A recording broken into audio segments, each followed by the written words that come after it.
Market vitals. The levels you need to triage the market. Sickness and you know what, Matt, as a trader, it's like taking a vow in sickness and in health. I will trade you. That's what we do. And analysis, whether it be order flow, market profile, standard deviation, Keltner bands. How many indicators are there, man? 20 million. I've said it before, it's actually an infinite number because every indicator has a set of inputs that are changeable. Therefore, you can tweak it. And therefore, there's an infinite number of indicators. So as a trader, be on that journey to find what makes you a more disciplined trader. I mean, I think that's the whole tack. Anybody that coming into this, you got to get more disciplined. And sometimes in a market where like we're in now, that we've just run nearly 20% in 2 weeks, right? I don't really want to buy, and I don't want to. I'm hesitant to sell real big. It's a hard point to be. Not only that, with the there's this argument that this thread that I've had with several people as we have a quarter end, and so they'll be rebalancing with the 10-year at better rates than we've seen in a long time. How is it? I'm just thinking that maybe there's an undersupply of new buys in the equities because of that little dynamic, like more of a rebalancing towards some interest rates, get some interest income. I don't know that to be a fact. Nobody does. Well, Nancy Pelosi does. She does. She's the best trader we've ever known. So let's bring on, you know what we need to do? Let's bring on Nancy. Let me hold on a second. Let me bring her on. Oh, you know what? We don't have Nancy, but we do have Super 70s. When you're talking about the greatest two-sport athletes, don't sleep on Jim McMahon. He had a cannon of an arm. I don't know what he played in baseball, but my guess is a pitcher. I don't know did he play at BYU? Was he a two-sport athlete? I don't know. Well, he was definitely a partier in a non-party school. Right. And then I was a big Jim McMahon fan. As a Bear fan, after suffering, again, now we're to this point of decades of a non-performing quarterback. He was a breath of fresh air. And man, did he capitalize with the Super Bowl shuffle, all of that. And my favorite thing about Jim McMahon, loved to play barefoot golf. One of my favorite things. Barefoot golf. You know, Matt, there's a book that we recently got called Earthing. Hold on. And it talks about how walking and standing barefoot on the earth is very medicinal. Here it is. Jim McMahon, roster years, 1978, BYU, shortstop. That's what I was going to guess. He's definitely got the attitude of a shortstop. Definitely was not he couldn't have been a pitcher. He would have pegged people all the time. You think? Yeah, he's not calm enough to be a pitcher. All right, man, let's move on. Let's move on here. Okay. We're going to talk price discovery here. One of my favorite tweets in recent memory from a couple of days ago from Justin Hart. Rumor is Pfizer, who sponsored the Oscars, needed a big moment around alopecia because they have a alopecia drug coming to the market. So the slap was staged.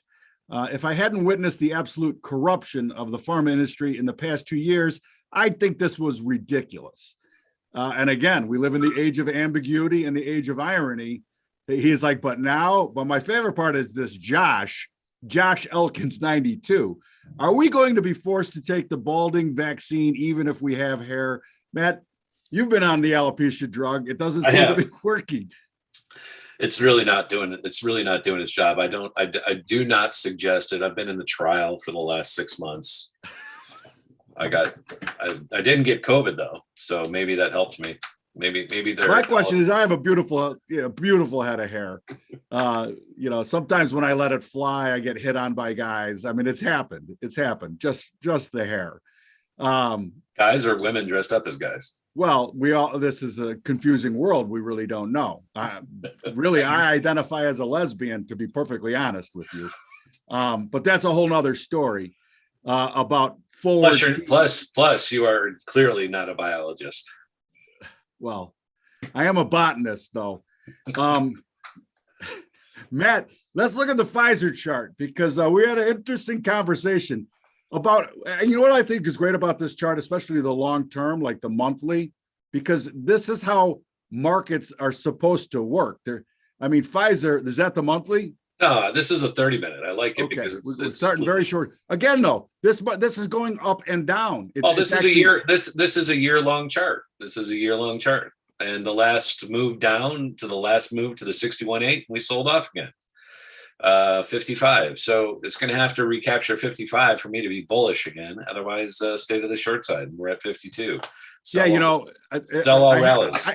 I hate for a terrible pun, but I think the longs are going to be pulling their hair out, even if the alopecia drug is successful. And you got this old high that we saw, the summer of last year, 51, that fell back to 40. Then we were, again, it's very sine wavy. Very sine. It looks a little right-sided, right-shouldered if you're into the pattern guys.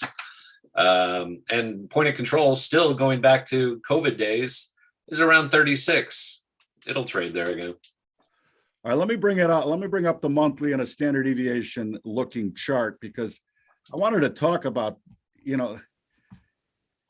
everybody says, we haven't had a bear market in the indices and forever, a sustained bear market. And I just want to point out two time frames on this chart, 94 to 99. Look at this bull market in this thing. They were curing cancer or something. No, that was vaccines. That's when they started pumping all the flu vaccines annually and everything else. I mean, it's been going on for a long time. So a nice run, a nice bull market run, right? 5-year bull market. But then they double topped here in July of 2000, and they had a 9-year grinding bear market. And I don't know what the specifics of why this thing was struggling for 9 years. And how many people have you talked to recently that think the U.S. stock market as a whole could act like this when it had acted like that for decades and decades and decades? You can have prolonged bear markets. It seems to me the Fed has a 3-prong mandate that they don't talk about. And the number one prong on that mandate is protect equity in stocks. That's certainly how they seem to perform in the market. As the stock market gets in trouble, their balance sheet seems to come to life. I don't know that to be a fact, but it seems a reasonable explanation that it's actually a 3-prong mandate, not a 2-prong mandate, which is inflation and employment. Matt, I saw another tweet. The Germans have a 9.2% inflation rate, and the last time they had that, their rates were at 11.2%. Yeah, Spain was 9.7, Portugal was pushing 8, Greece is really always high, so theirs is like 13 or something like that, because nobody works in Greece, so it's always like that. And there's nobody coming there because people still, with this inflation and the travel costs, although they're begging for people to come, nobody understands the laws. Nobody has any money because it's being tapped at the pump. So guess what? Europe's in trouble. Europe is in trouble. We'll continue to see this macro theme play out. And Europe will go before, I'm so tired. I know you want to talk ruble again. But I only wanted to bring it up because of the, we like talking nuance. And let me just bring it up because I agree with you now after I saw it. This was the tweet. The ruble trading above invasion day levels is astonishing. And the invasion day was the 24th. And from every chart I'm looking at, it has not recaptured that level. Again, you have journalists telling us what the market's going to do. So fade them. Whenever journalists talk about the markets, I don't care what market it is, when they're getting short the dollar as they are right now, fade them. They're always wrong. They've never been right. Journalists are the last to know. What's the song? The last to know.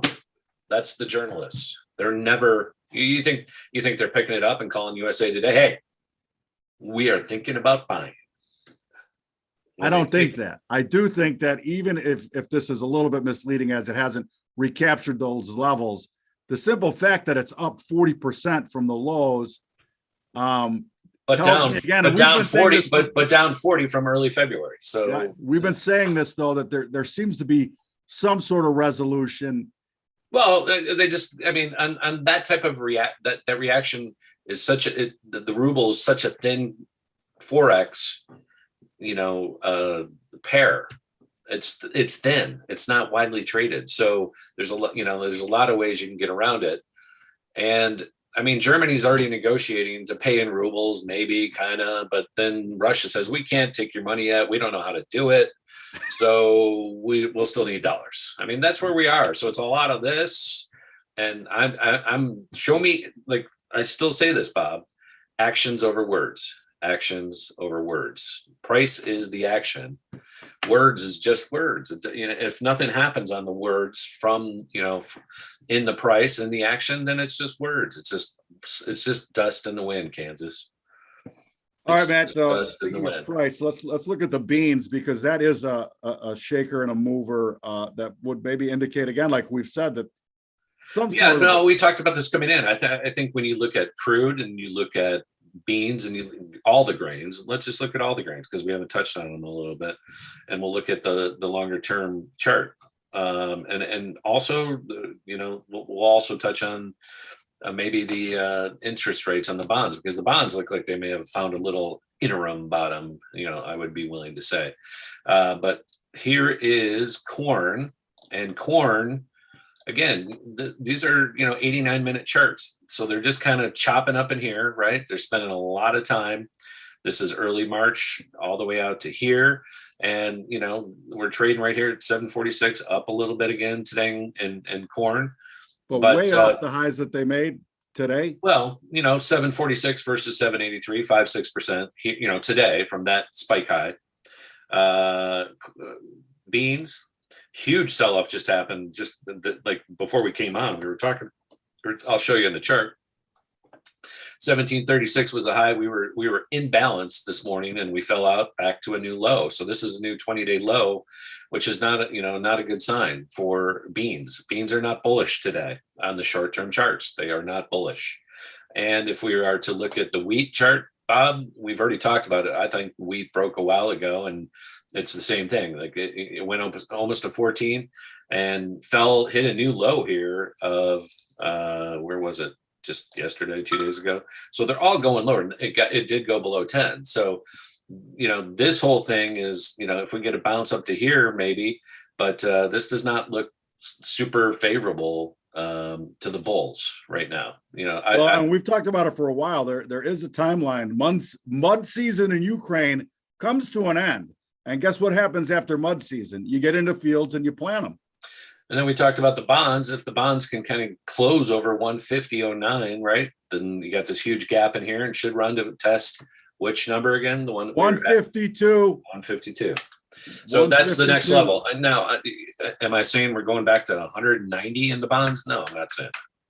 But I'm saying interim, looks like we're trying to put in a bottom, especially if we can break out above that 150.10. Looks like it should get up to 152.5, 153.5, somewhere up in there.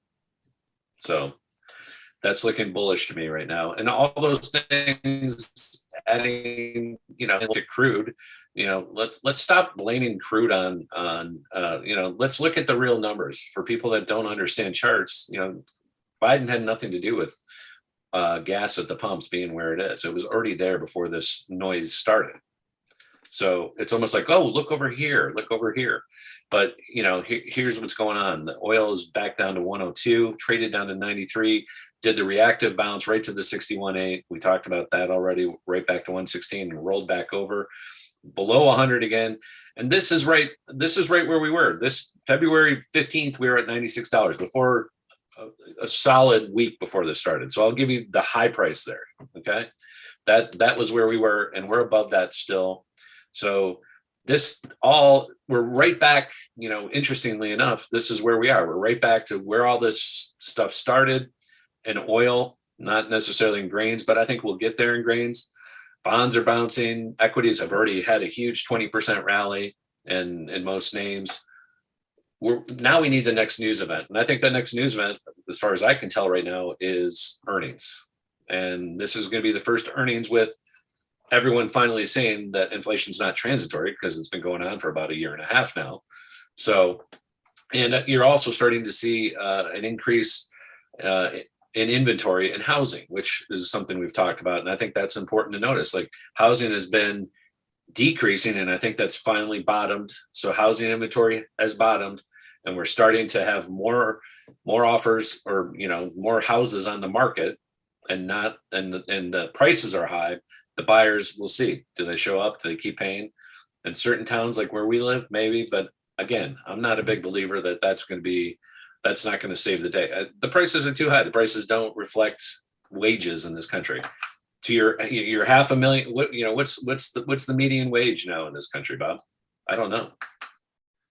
But the $500,000 is going to cost you nearing $3 or $4 grand a month soon. Well, you said 3,300 when we did this last week. Yeah. So exactly. that means for you, for that to be 30% of your, they say 20 to 30, right? I'll give you 30. So for 3,300 to be 30% of your income that pays your living expense, you have to be making 12 grand a month. I mean, that's definitely not the median wage in this country. We might be if you add the husband and wife, or the husband and Leah, whatever her name is, if they're married or whatever they do. Well, yeah. And then you got to put the kid's got to get a job too. Right. I mean, we're becoming. There was a time in history where everybody had to work and pull. Well, and they still do it in Europe. They still do it in Europe, and they're broke. They still can't handle it. So I think that comes to roost at some point. We got a quarter end. Tomorrow is April Fool's Day.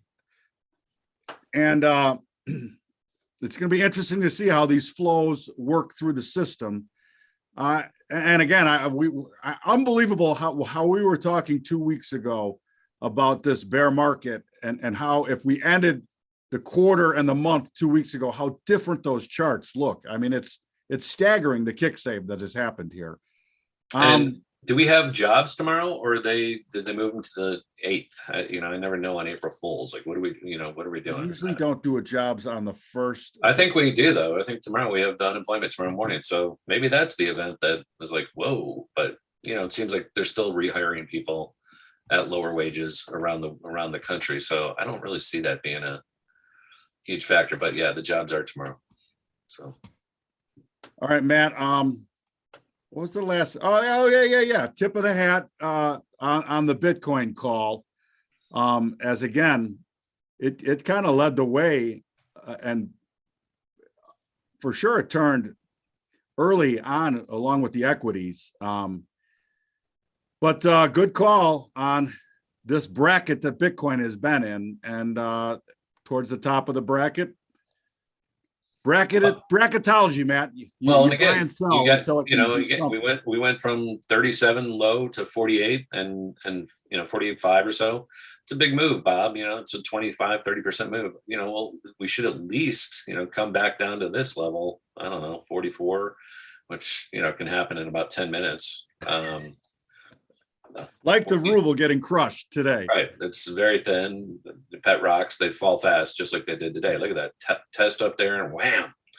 So yeah, it's all the way back down. Again, this is down significantly, 48 down to 45.8. So, about $2,500 already has been removed from arses that are holding. And I've said to a lot of friends, again, it's great that you bought it down there in the 30s. Sell it. Do it again. Keep doing it until that changes. Until we get over 52,000, the bull is not back. So you get a gift like this, and you bought it down there, some random price, because to me it looks like we're gonna at least trade down to that 44,000. And then if we enter there, why wouldn't we trade down to 41 again? All right, and last but not least, bring up Tesla, because the great call. Yeah, we're kind of it's kind of the same looking chart, that we just we're biding time up here, but I think it kind of has cracked today. Finally, today might be the day that finally starts scaring some people out, because there's that big hole in that chart also. Bring it up. We can't see it. Okay, I'm just trying to get it on my screen before I do that. but we're getting it. It looks very similar to Bitcoin monster move, 891 up to 1115, 16, whatever it was. And look at this. I mean, this area right in here, 75 goes. Watch out. It's going to fall fast, and people be like, what happened? Oh, I forgot. You got to fill that gap. And don't forget, you got to fill the gap from the, from the stock split news, right? Because this was all gap. So once we fall here, we're going to come back and touch this. We'll at least trade at 1040. That much I can assure you. Those 1,200 calls I was suggesting to sell on Benzinga on Tuesday, they're already zero. So we're not going to 1,200. Take your profits. If you don't want to risk the overnight and Elon coming out and saying he's got a flying ice cream truck for sale, then now that sounds like a great idea. Then you might want to, flying ice cream man. We get Eddie Murphy out of retirement to talk about the ice cream man. I dropped my ice cream and you don't have none. That would not fly today either, by the way. No bullying. I don't know why. He's still funny. No bullying, Bob. No bullying. Yeah, sure. Okay. Except for Ron Perlman. He gets the right. Except for libtards that go crazy. Wow. Right. Exactly. Guy's out of his mind. Exactly. Well, I didn't really catch the story. Why is he what's he upset about now? He's just loves telling people to fuck off. Go fuck yourself. So anybody that has any sort of conservative lean, he's ripe and ready to hellboy you and tell you to fuck off. Right. Anyway, Matt, this segment brought to you by Disney with the new tranny ride called I'm sorry, that's not who we're brought to you by. The world is a ghetto, Matt. What do you got? Music. Let's talk a little music. It's Thursday. Tomorrow's Friday. We'll talk cooking tomorrow. Anything new on your music radar? I did open mic last night, Matt, and it was a disaster.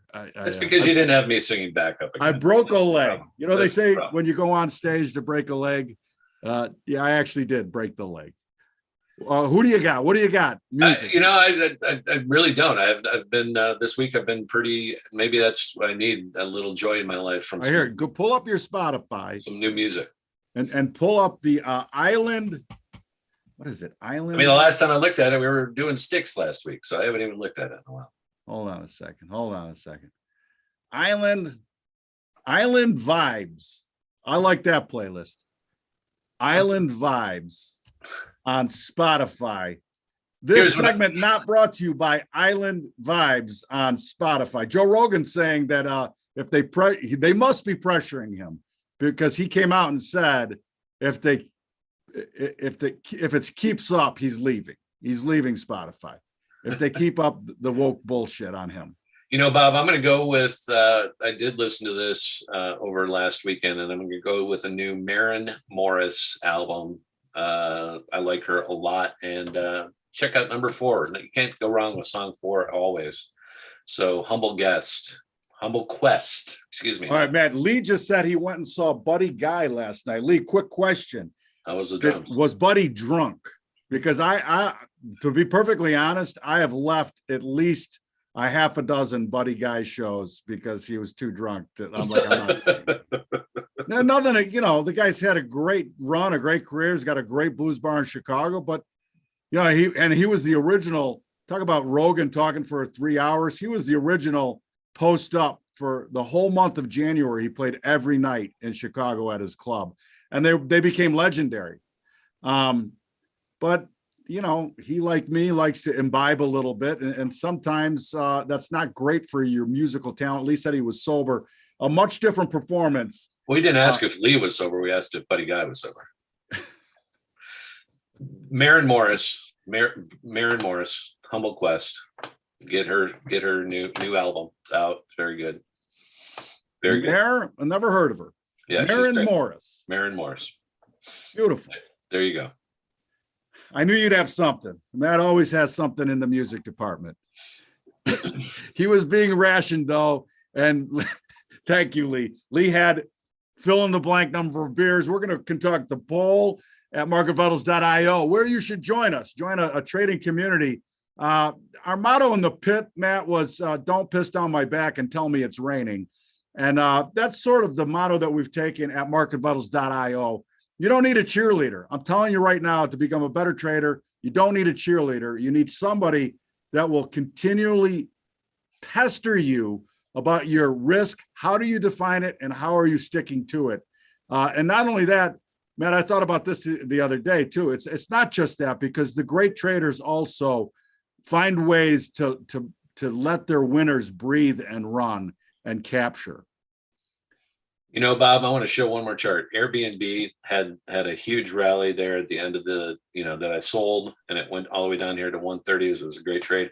I think you got a recycled trade ready to come again. It's right at the 150 here, 172, just above it. I think if you could put some orders out there at 180, that would be a great spot. Again, that's the 618. That's the 618. I don't see people willing to pay high priced Airbnbs all summer with the gas costs being what they are. I kind of see this kind of maybe being a staycation year for a lot of the travel. That being said, travel is picking up because businesses, I think, are sick of being tied up in their home and they want to get away from their family. So maybe the travel becomes more business related, and I think that is definitely picking up. Yeah. That was a great commercial, United or whatever it was. We used to meet face to face, and now it's an email and this, and right. We're setting off to go back and shake hands with every one of our clients. Remember that commercial? I got a great memory for commercials. That one, and I have it in the queue here. I haven't found the time to talk about it. But my favorite commercial of all time is the Italian American actor playing the American Indian. There's a great backstory to that story, by the way. Yeah. And we'll share it on a future broadcast about it's amazing how sometimes when you follow the money, it's very interesting backstory on that story anyway. And we will share that later. All right, Matt, thank you so much. Please join us at marketvitals.io. Please share, retweet, and plagiarize the broadcast as much as you want. Matt, I just saw we are in our production meeting later. We will soon be streaming to Rumble as that's become available. And maybe we won't get shadow banned so hard as it seems that we're getting shadow banned on the Twitter sphere. One more thought. Dutch Bros has had a nice run off the bottom there in January, and that hit the 61.8 also there at 64. Now here's my question to you on this. We both believe that this is a long-term, beautiful business model. Yep. So when I look at that chart, as long as it can congest above that longer-term profile, I actually wouldn't mind accumulating. It's pulled back for you right now if that's your play. So there's your play. I would like to buy it at 49 again, but that's just me. It just hasn't been out long enough. But yeah, and we're sticking to our early call: sell Starbucks, buy Bros. Yeah, well, it worked. It worked when it was coming down here at the the beginning of the year, rallied and then rallied again. So made a higher low after having a huge rally. $20 is 60% or more. So, and then this move again was another. So this thing, it's definitely being accumulated slowly. And I think the story's getting out there. Probably a lot of the mid cap, small cap, it's $9 billion now. So mid cap, probably. I don't even know how they cap these, how the cap numbers have put a cap in your ass. I'll tell you that. Well, I'm just saying, I don't know, like how small cap now under 2 billion. What is it now in the clown world that we live in? Exactly. I mean, when you have multiple trillion-dollar companies like Tesla and Apple running and Amazon running the world, I have no idea, what small cap is anymore. So it's just something to think about. All right, Matt. Thank you so much. Because I'm going to go get myself a Dutch Bros right now. I need another coffee. Right on. Thank you, Lee.